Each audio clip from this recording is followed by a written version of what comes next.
I'm Hugh Hewitt. I put out an invitation to all the remaining presidential candidates every week that they're on the debate. Doug Burgum joins me.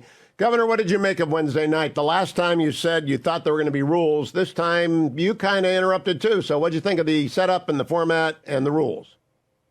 Well, I'd say, Hugh, first of all, great to be with you, and wish you were moderating the next one. But it was, they stated the rules. They didn't follow them at all. Of course, they were not. They were letting some people go longer. Other people, they were threatening to shut off their microphones, specifically me.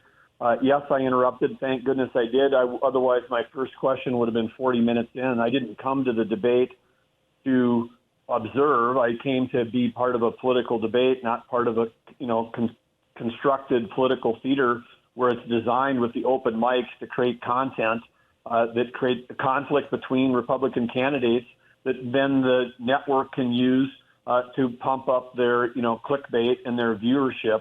But because it's not helpful. I mean, the reason I'm there is to help the American voter. The American voters have an expectation from history that at a political debate, a presidential debate, should be to help them understand their choices of what the candidates are, and the moderator should be trying to press the candidates on their depth of knowledge on topics.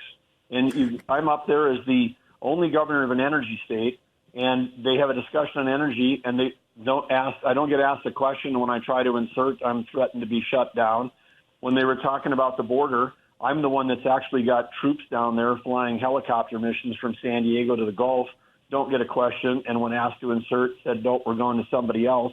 When we were talking about the economy, I've got more business experience. I've created more jobs than all the other candidates on stage. Literally didn't get a question on the economy or an opportunity to really even interject on it.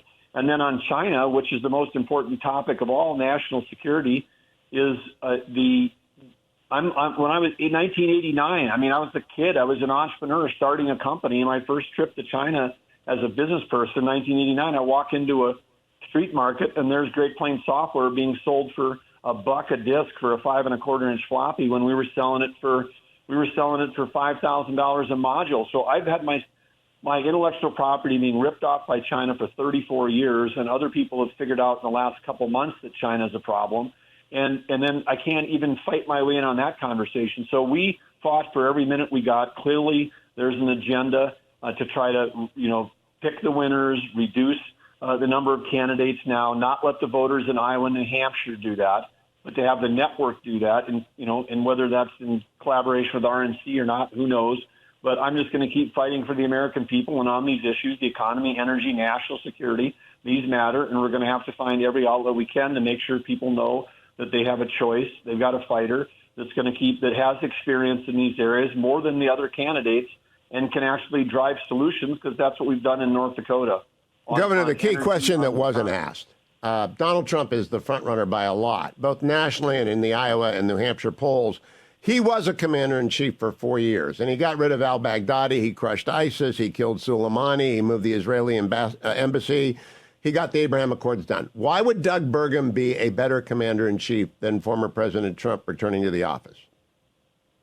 Well, I'm going to say that, let's say this, Hugh, which, of course, I'm running versus Joe Biden, and I will be a better commander-in-chief than Joe Biden, because Joe Biden's policies are all about appeasement. Our withdrawal from Afghanistan, green-lighting the invasion into Ukraine, the fact that our energy policies allowing all of Western Europe to get dependent on Russian energy was the reason why we have the Putin invasion.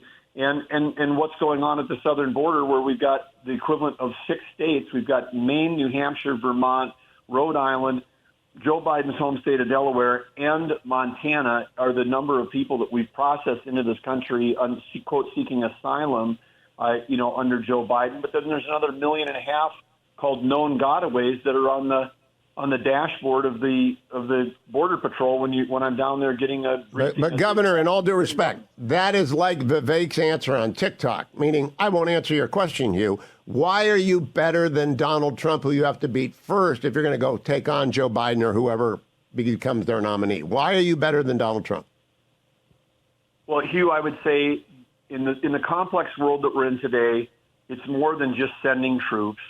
It's more than just exhibiting strength, which we need to do and which Donald Trump did. It's also understanding that there, really 4 levels. We got the diplomacy, which includes what we can do in building relationships with our allies as well as our enemies, and we can do a better job of strengthening our relationships with our allies. Number two is the information war that we're in. We're in a cyber war right now, and there's nobody else on the stage.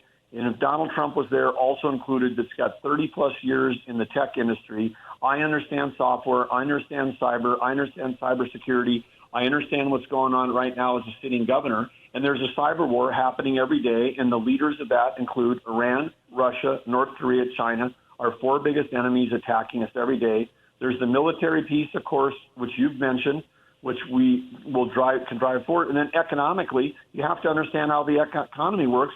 And with China, it's not about, let's just cut some trade deals and put on some tariffs. They're importing 10 million barrels of oil a day. They're more dependent on imports than any other nation in the world. And here we are. We've got 4 Biden officials over there this year, and not one of them talks about using U.S. energy as the primary dominant tool for forcing any kind of economic sanctions with China. Hey, we're gonna be a player in changing your energy future, unless you stop shipping fentanyl that's killing, 5 Vietnams worth of people in the U.S. right now. So diplomacy, cyber war, military, economic, a person has to have experience and understanding of how all those work together in today's world, because we may never get to a kinetic war. The war could be all economic and all cyber. Governor, I want to pick up on your tech background, a question that was sort of asked but got lost. Artificial intelligence is on many people's lips. It's in many companies' business plans. How ought, if at all, the government of the United States to regulate its emergent artificial intelligence industry? Well, we need guardrails. We need that. But I'll tell you, I'm going to say guardrails, not regulations, because my experience in the 30 years is that there's one group that does not know how to regulate just about anything. They certainly know how to regulate the energy industry, higher education, healthcare. Any place the government gets involved in. I say innovation, not regulation, is how we get our economy sprinting. It's how we win the Cold War. And that's absolutely true. But in artificial intelligence, there has to be some guardrails to protect things like intellectual property and like privacy. There has to be certainly guardrails about that. But we've got to put the pedal down. This is like a nuclear arms race. People that are saying that, hey, we should slow down our investment in AI in the U.S., if you're reading that online, it's probably a Russian or Chinese bot that's saying it, because they're concerned about our lead in artificial intelligence. But when we did nukes and when we did armaments government, we did it at places like the Skunk Works. We did it where no one else knew what was going on. Right now, it's kind of being done in the open and released daily. Is that a good model? Well, I don't know that this is, if we try to put that back in the bottle, I don't think that's going to work, because this is software by itself is the greatest invention in mankind of extending human capability, and it's built into everything we do. Whether it's the car you drive or the radio you're listening to today, it doesn't matter what it is. Any medical service you get, there's software built into that. Every combine, every tractor. And now we come along when we've got artificial intelligence, which is like supercharged software that's got super capabilities, and it has the ability to understand language like humans. And that is a free tool for us to use. When we talk about the government spending too much, and there's a free tool that is an assistant that speaks 26 languages and can write software code, and we don't have enough software coders in our country. These are tools that have an opportunity to dramatically improve the way of life for Americans and people around the world. If applied correctly, yes, they can be weaponized, but the upside for this is dramatic in a world where we've got, people that are still don't have basic needs or health care, even in our own country. Now, Governor, I don't think there is a good agency right now to handle this issue, to put guardrails in. I don't think there's the technical competence that you, for example, have, and I do not. But how would you set that up? I mean, you're going to be the president of the United States. You aspire to that. What would you do on day one to make sure that AI does not become a self-fulfilling prophecy of technology run amok? Well, you're absolutely correct that the expertise does not exist at the government level to do this, and it certainly doesn't exist in our elected officials. And I, have seen this for decades. You go back to, the late 1990s or 5 years ago. You get the leaders of technology in front of a Senate hearing, and if you're in tech, It's actually embarrassing to the Oh, it's painful. I'm not in tech, and it's still cringe-inducing. Yes, yeah, and I was there for one, and I was there in 1998 when there was the discussion about does Microsoft have too much power? I sat through all 6 hours of that with Orrin Hatch and Senator Kennedy, and he was trying to explain to them then that by the time they come up with some kind of regulation on tech, it might take them 4 to 6 to 8 years to actually implement it and then figure out a way to monitor it and see if people are following it. Meanwhile, Moore's Law has advanced 4 times, which means every 18 months you're doubling the power and cutting the price in half of a computer chip. And by the time they'd implement the regulation, there'd already be an innovation that would totally wipe out and make irrelevant the regulation. And that's what's going to happen with AI when they try to regulate what's here now. And then 6 months from now, we've got something that's an order of magnitude more capable.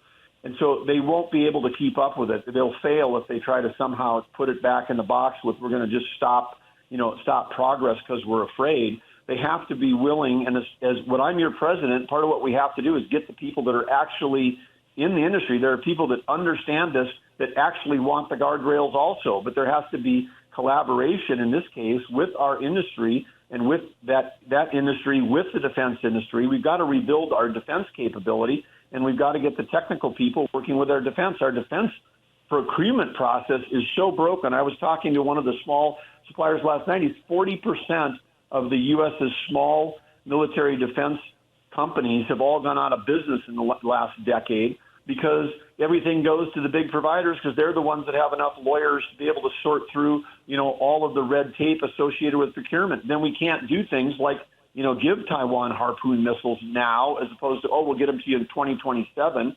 Because and when we say stuff like that out loud in the Biden administration, I mean, I think, anyone would understand if you're the General Secretary, you'd be like, well, maybe we should invade in 2026 if the missiles are coming to Taiwan in 2027. Last question, Governor, because I got 1 minute left. Why would you be the best electoral choice for Republicans? Why, in other words, would you be a better candidate for actually winning than Donald Trump or Ron DeSantis or Nikki Haley or anyone else on that stage?